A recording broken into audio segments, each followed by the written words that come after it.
Hello, everyone, and welcome. Hello, hello, hello. We are thrilled to be inviting you back to the 12 months of leadership. And we have a really incredible and special guest here with us today. We'll be getting started in just a moment, but I'm just going to walk us through a quick introduction as everyone gets settled as you join us on your lunchtime, wherever in the world that you are joining us from. Today's 12 months of leadership is featuring Sujata Yalamanchili. She is a partner and real estate leasing practice leader and retail sector industry leader at Hodgson Russ. And we're so proud that we get to call her an alum of the University at Buffalo. Now, before we get started and before we jump in today, we have a few quick reminders for you so you know what to expect and you know how to jump in. Now, before we do that, I do just want to welcome everyone and thank UB Center for Leadership and Global Impact. This 12 months of leadership session is really led by them, and we are so thrilled to have you. My name is Celine Krazan. I'm a professor of entrepreneurship here in the School of Management.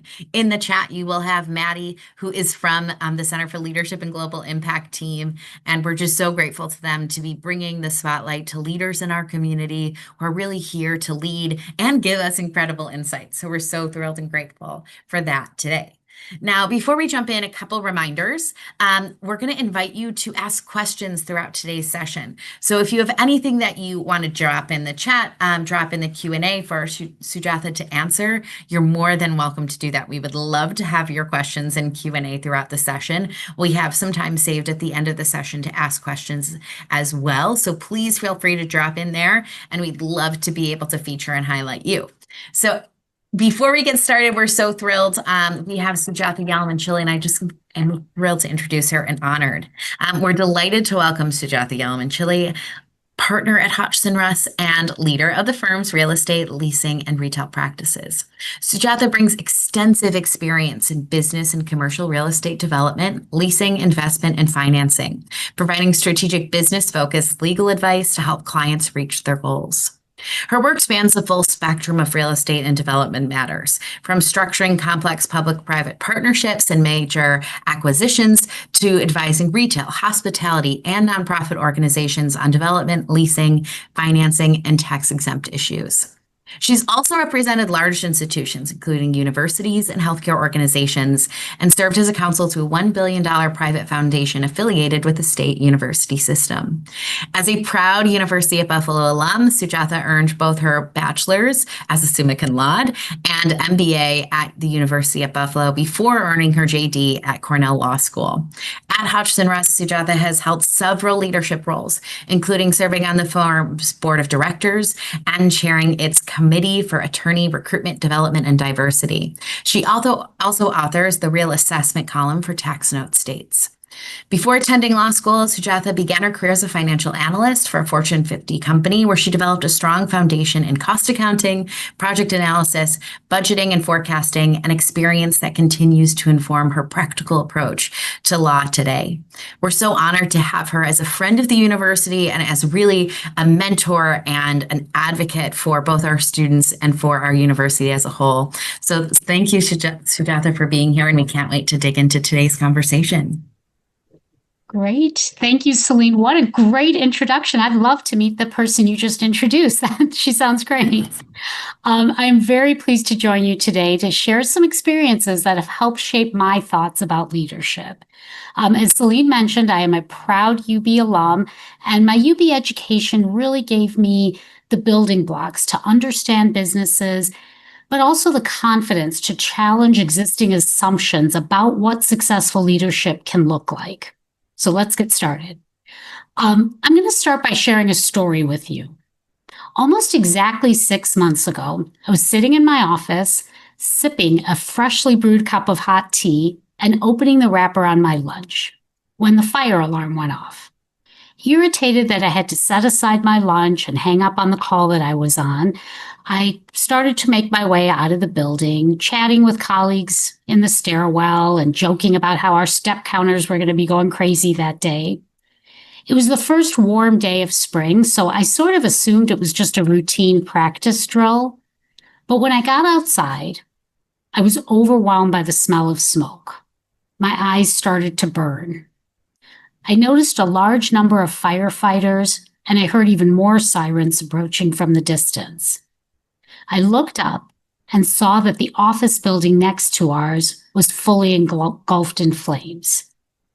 While I was processing all of this, the firefighters began shouting at everyone to move further back in case the buildings collapsed. That's when the realization began to set in that this was a real fire and we were facing real danger. The building that I work in, which is the historic Guarantee Building in Buffalo, was in direct proximity to the fire next door. As fear, panic, and chaos started to settle into the crowd, my mind was racing, alternating between panic and planning. What needed to get done? How should I, as a leader, face this moment? I want to share a few experiences that unfolded over the next few hours and weeks that stood out for me as leadership markers. First, as people were making their way home that afternoon, I decided to check in on one of my team members. I knew from prior conversations that this team member had suffered a loss following a fire many years ago. When we connected that day, the team member confirmed that they were struggling following the day's events. The person trusted me enough to share their struggles in that moment. That trust that was built over many years allowed me to help put the right support in place for that team member on that day. Another interesting aspect of the day involved some former colleagues who reached out to me by text as the fire played out on local TV. These colleagues had specific information and history about the Guarantee Building, including floor plans, mechanicals, names of contractors who might have critical information for firefighters and other first responders. These colleagues wanted to provide the information provide my company with this critical information that might not otherwise be available or apparent. I had kept in touch with these colleagues for many years, even after they had left the company. They trusted that I would get the information to the right people at the right time, which I did. After the chaos of the day settled down and we learned that everybody, including the first responders, were all safe, it became apparent that we would not be back in our building for many weeks or months. It turned out to be about 2 months before we were fully able to get back into our building. So we found ourselves suddenly back in a pandemic-era work-from-home mode. Unlike the pandemic, however, the rest of the world was carrying on as usual. It was only our office that was impacted, and obviously our neighbors. One important tool that we used to get through this period was a regular bi-weekly partner meeting that we had established during the pandemic and that we had maintained in the years since. The partners on our team met bi-weekly to share resources, to bring their challenges to each other, and to get support from one another. We convened a meeting shortly after the fire and continued them throughout the period that we were out of the office. When we were faced with the crisis created by the fire, we didn't need to scramble to find each other or to figure out how to work together as a team. We had already had an established connection that helped us manage our clients and our teams without missing a beat. So these examples are all just a small part of the experiences that flowed from that day. Why am I sharing them with you? It's an interesting story, and I certainly have more stories about the fire to share with anybody who wants to talk.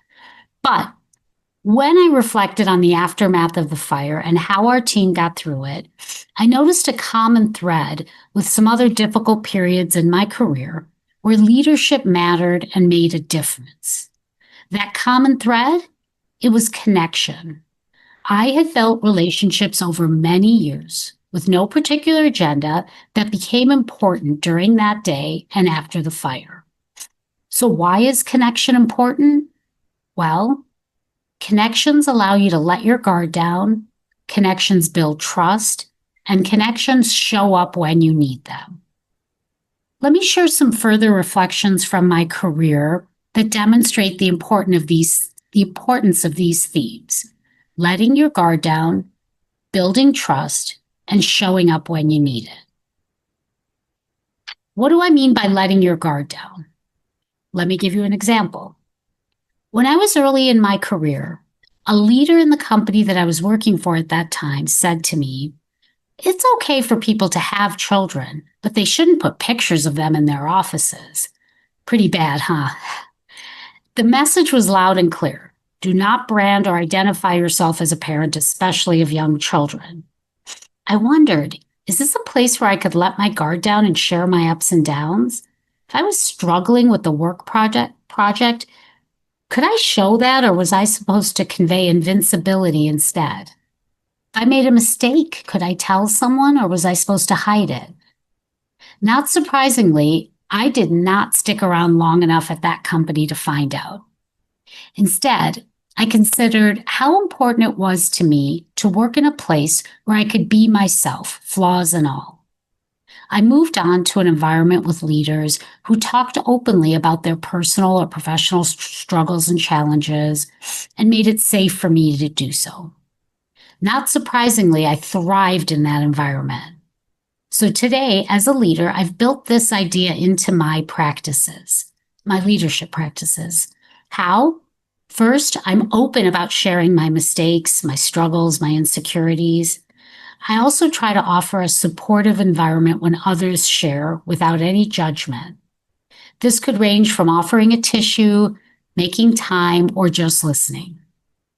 I may not have realized it at the time, but the experience at that prior company was an important step for me to learn to prioritize having authentic relationships in my work life. The second theme I want to touch on is how connections can help build trust. Building trust can feel daunting, but it doesn't require extraordinary efforts. Regular, periodic contact, sometimes without a specific agenda or purpose, has always helped me in building trust with others.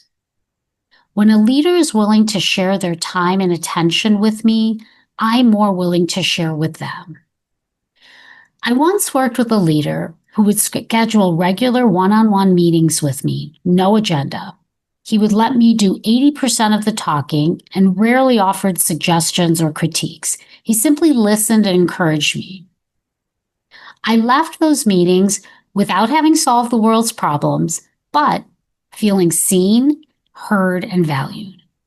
He also offered a great sounding board for me to brainstorm and try out ideas. To this day, he's a trusted advisor to me. Finally, I've learned that connections show up when you need them. What do I mean by that? I have another story, this one not personal to me. Many years ago, I had heard that, and this may still be true, that the women serving in the United States Senate used to get together periodically for dinner. No staff, no agenda, no politics, just colleagues getting to know each other and building relationships. Well, during a federal government shutdown, sound familiar? Several years ago, the women senators were credited with reaching a compromise that ended that showdown. One of the women senators was asked at the time if women were just better negotiators since they had resolved the impasse. Her response surprised and inspired me. She responded that the reason the women were able to resolve the impasse was not due to some genetic superiority. Rather, the women senators had resolved the impasse because they had established personal relationships outside of politics. Those relationships showed up when it mattered. Let's just hope somebody in Washington, D.C. is building those kinds of relationships now to be able to address the important issues that our country is facing today. So, what do I hope you take away from these stories? If you remember nothing else about my presentation today other than Celine's fabulous introduction, if I could leave you with one takeaway, it would be this.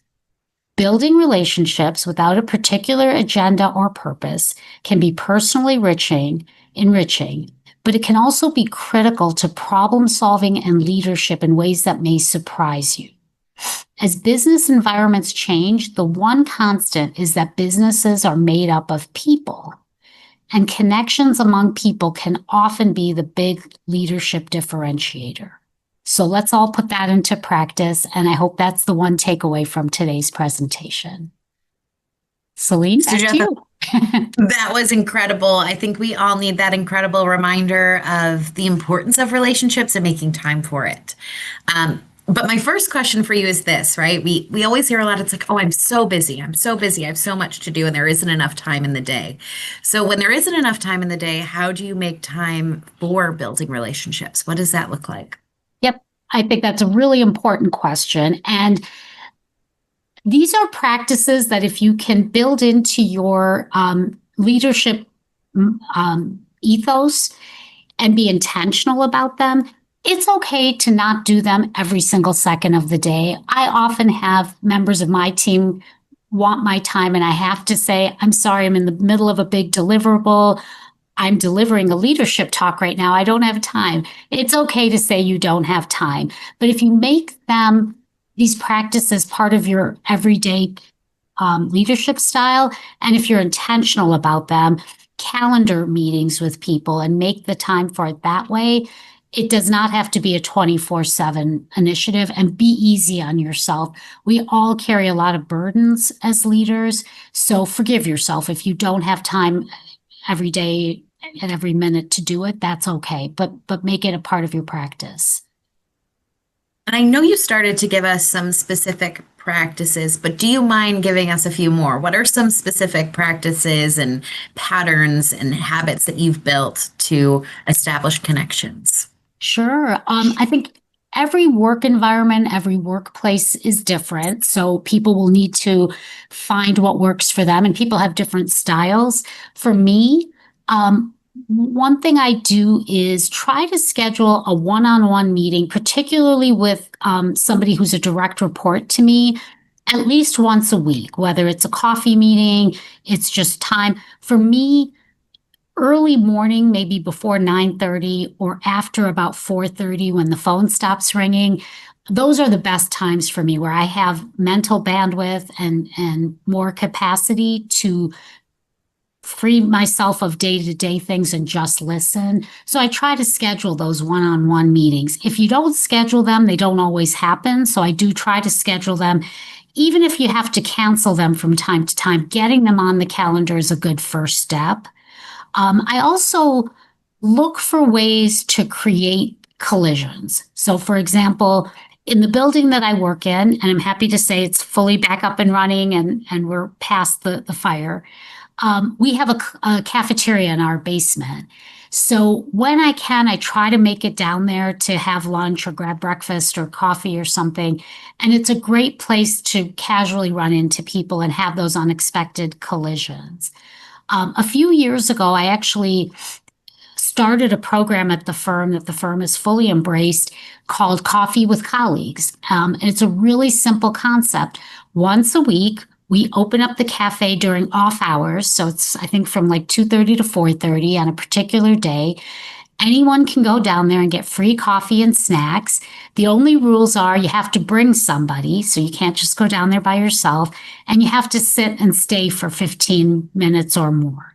And the idea is let's create as many environments as we can where it's easy to just have that bandwidth, no agenda, no particular purpose, but just go down there and grab something to drink and create some time and space.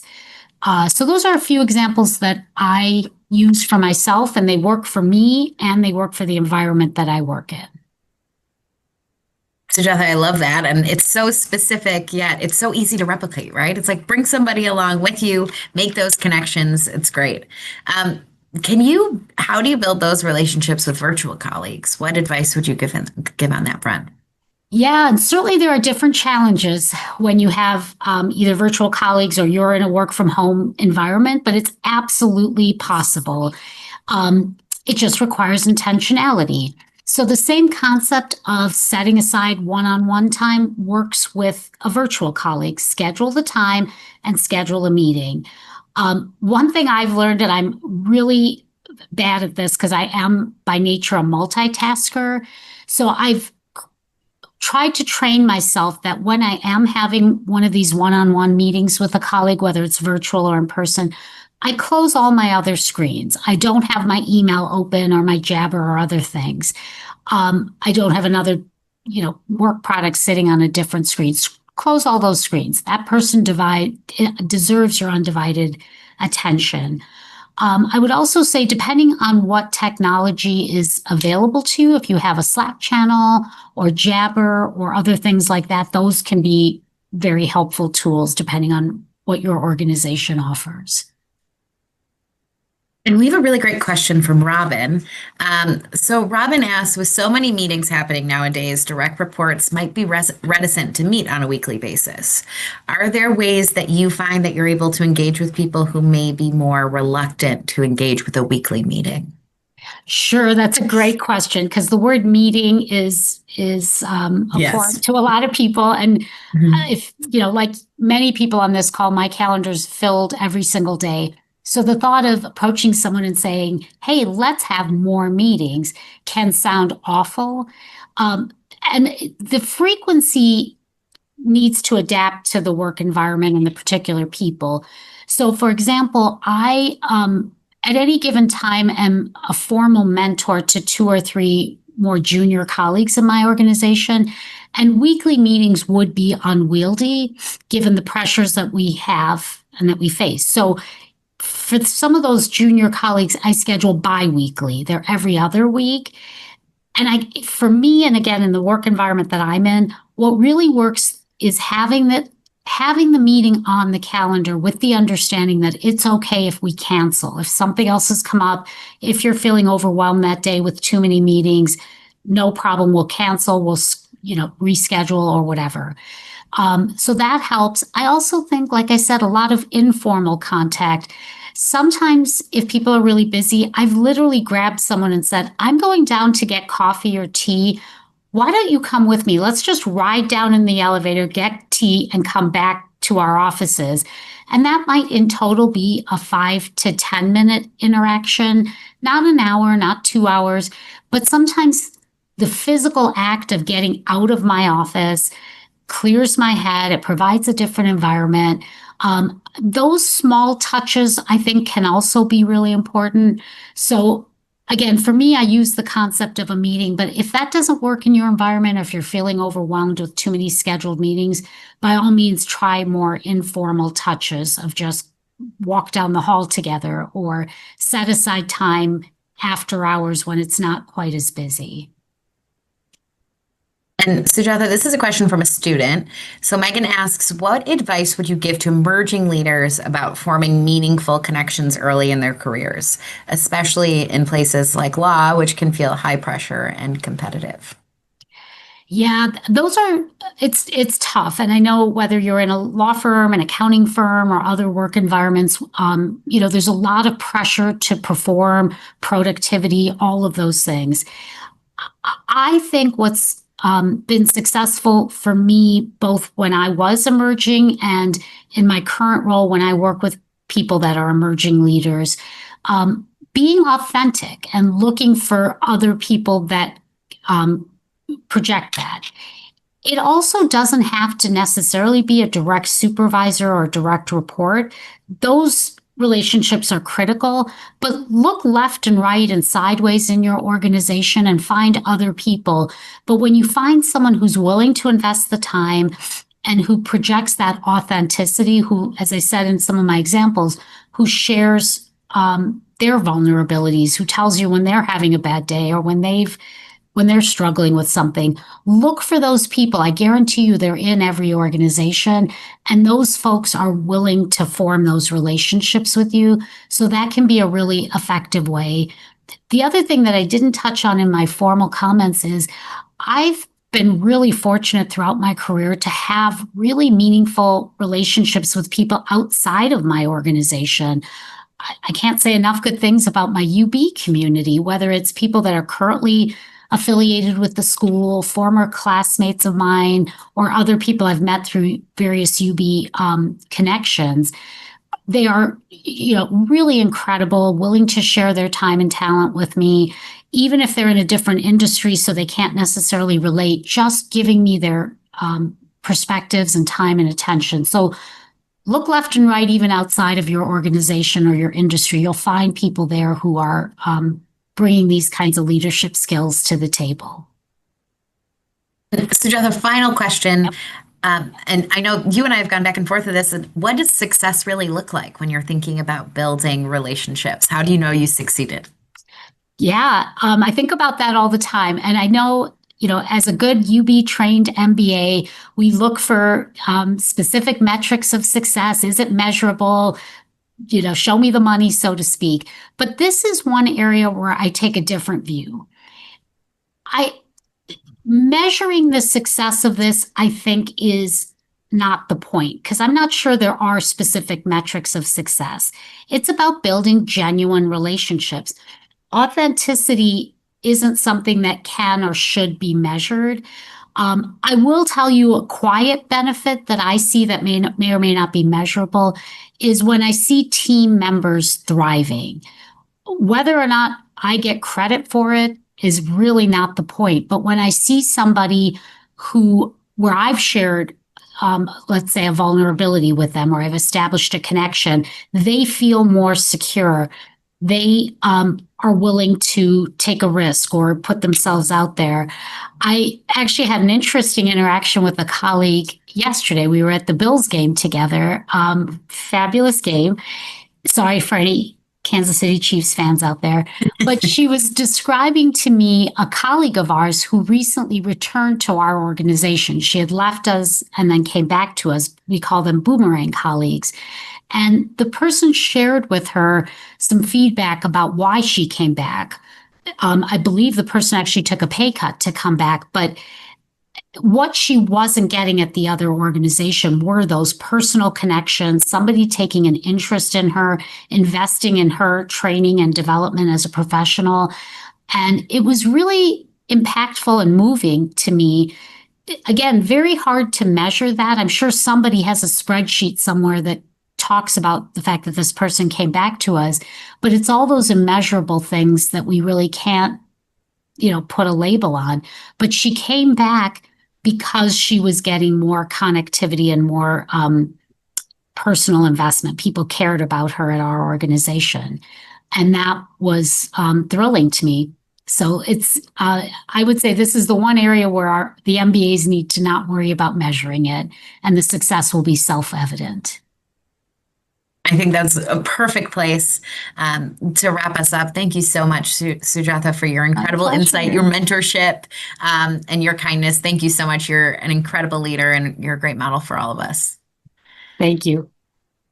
So I'm so thrilled. I'm grateful that you got to participate in this wonderful lunch conversation. And I hope you take some time this week to challenge yourself and see what relationship building looks like for you. We're thrilled to invite you to our next conversation. So wrapping up our 12 months of leadership for this year, we'll have a conversation with Sarah Tambaguchi-Ripa, CEO of the 483 North Foundation. That will be on Monday, December 1st at 12 p.m. Eastern. Please scan our QR code here and register for that next coming up.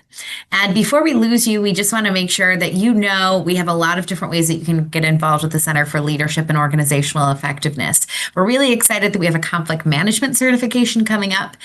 So those of you who want to really learn and dig into the opportunity to navigate and resolve conflict, it's a great opportunity to really get hands-on skill set with that.